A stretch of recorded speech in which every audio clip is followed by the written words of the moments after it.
Good evening, everybody. For those of you that don't know me, my name is Gigi Mormon. I'm the Chief Connector for a local company called Raise Your Glass Orlando, and we are hosting one of our networking mixers here tonight. So I want to thank everybody that came out for the event tonight, and we have a special open mic performance for you. We have a self-published author, Mimi Mansfield, that's here tonight, and she's going to be doing a little excerpt and conversation from her book called I Should Have Left When. So this is about the chronicles of her dating life. I'm sure that all of you can relate to some of the stories that she tells in her book, the red flags that we dismiss, the times that we should have paid attention to our friends when we said don't do it. But I'm going to bring Mimi up, and she's going to have a little conversation with us this evening, and we're so excited because this is our first live event. All right, and her Shelly. book is available on Amazon, but she is selling copies tonight.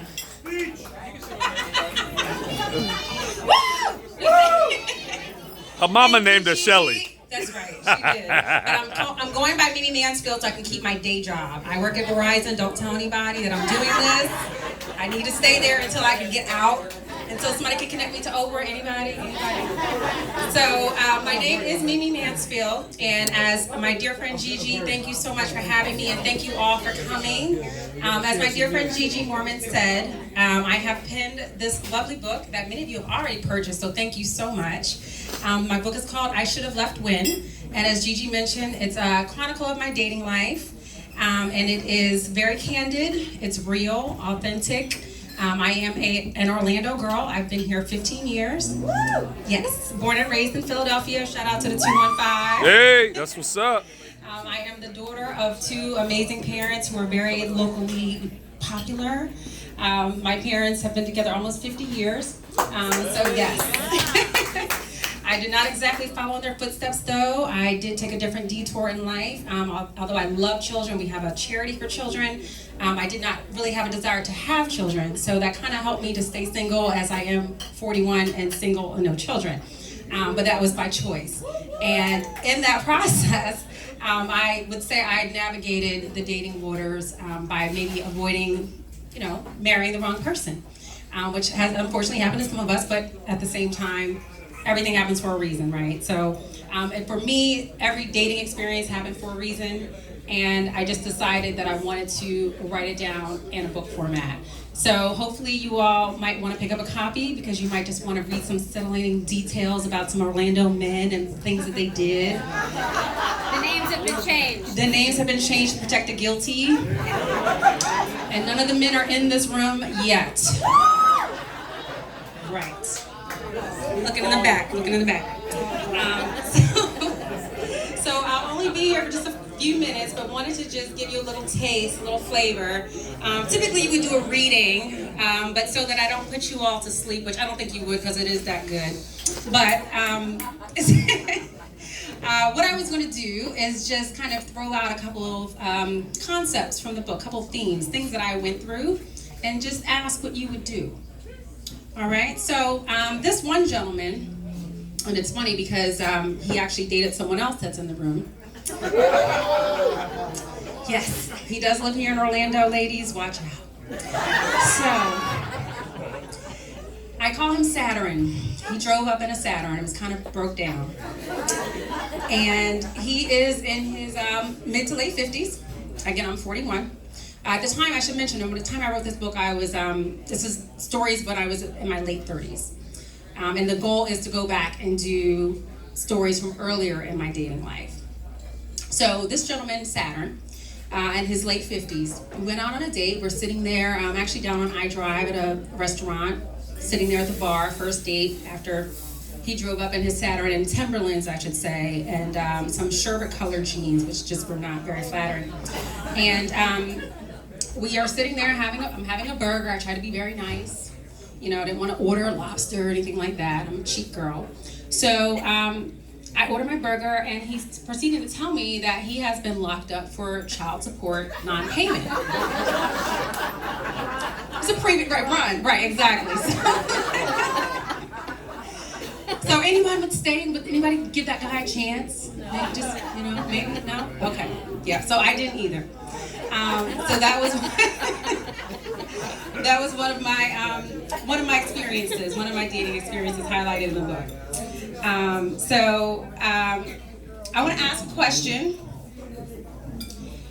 How many ladies, because the same guy, he actually did not pick up the tab for my burger. Yeah. So I'm curious, how many ladies would go Dutch with him? Would you just go ahead and go Dutch, or? Okay, I got someone in the back. All right. So you would go Dutch. So on the first date, are you ladies comfortable going Dutch, and you would go out with him again? I would go Dutch and not go out again. Right. So Gigi says I would go Dutch and not go out again. Okay. So hands in the air. You would go out with him again. You go Dutch the first time, and then you'll go out again. Show of hands. No hands. No love. 50-50. 50-50. Okay. No, it's no love. No love. I see no love for dude. No love. So I did not go for the child support non-payment part. That part didn't work. But I would go out again with someone if, we went Dutch on the first date. I have no problem with that. I'm kind of a woman of born in the late 70s. I like to kind of meet them halfway, equality, all of that. Post-women's lib. Okay, so one other idea, theme from the book I will throw out at you. How about he invites you to his place on the first or second date? Would you ladies go? No. No? Y'all are so good. Who said Have a yes? book on your dating life, because you all do the right thing. Hold up, Shelly. We trying to see who gives it up on the first date. Oh, okay. Oh, nobody, huh? Now that they know you're recording, they're not going to raise their hand. All right. Okay. So, ladies, how about, and this is for the men as well. If you, and this is, ladies or men, what if you go to his place and you see, dishes piled up in the sink, and there's, I don't know, old mayonnaise and ketchup on the plates, chicken, sheets are kind of dirty, run. But you could get it made, right? I mean, anybody staying? Anybody? No, you're out. Okay. So I'm going to do one last one because I know I have to wrap up. You 0 for 2. You 0 for 2. No one wants to date these guys. I don't understand. You did. Yeah, I know. That's why I'm here. I should say that this book is like therapy for me, writing this book. So the goal I should mention. You want? Okay, all right. People came here for jazz. They didn't really come to hear me.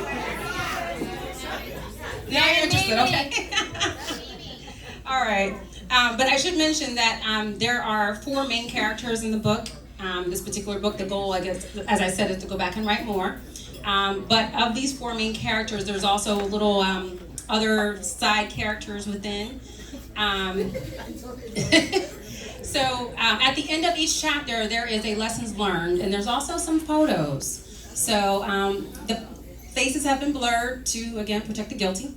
But there's a little bit of enjoyment in the book. You got the nasty kitchen in there?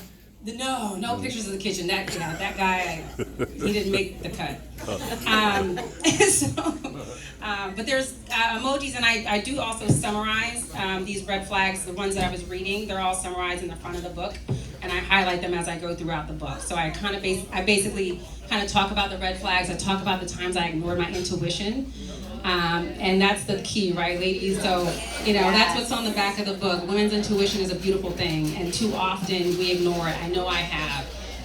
So the goal of my book really is to encourage women to kind of use your own experiences to go back and think about, gosh, I can do better. I can do better than this. I deserve better. And I deserve better. And so a shout out to my new single friends over there. Woo! So that's the goal of the book, is really to empower women and men as well, because you all have some experiences too. All the women are angels in my book. So I will do a quick read and then I'm out, just a little paragraph. All right, so this gentleman is named Torrance, but his code name is Flight. So we decided to jump on the phone one Sunday night. "Hello," Torrance says as he answers my call. Hey there, it's Mimi. How are you? I asked. I'm doing fine. You getting ready for bed? Torrance asked. I am, I respond with some hesitation. The more Torrance speaks, the more I hear a somewhat effeminate voice. This can't be real. Maybe he just needs to clear his throat. So I was just on the phone with my good friend and client about coming down to Sarasota again. This is Torrance speaking. I'm planning on that first weekend in August. Will you be around then? Torrance asked. It's official. Torrance sounds like Michael Jackson circa 1975. So basically what ends up happening with the Torrance, I won't give away the whole book, but basically, or the whole chapter, but basically his soft voice kind of, it was indicative of the fact that he was a little bit too effeminate for me in more ways than one. Ultimately, I'll just tell you guys, he asked me to pay for his flight to come and see me. And to me, that's a red flag. Not if you're the guy and he's the girl. So that's just a little snippet of one of the stories in the book. So if you all would like to pick up a copy, feel free to see me. As Gigi mentioned, you can find me on, woo! My first reader is in the back, Mrs. Swada Winkler, all the way from Spain. Thank you. If you'd like to pick up a copy, feel free to see me, or my website is shouldhaveleft.com, and you can connect with me there through Instagram, email, and Twitter as well. So thank you all so much. I hope you enjoyed a little snippet of the book.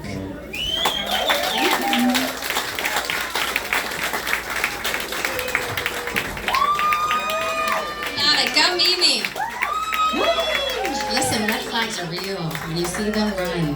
Don't walk, run. You want me to keep recording?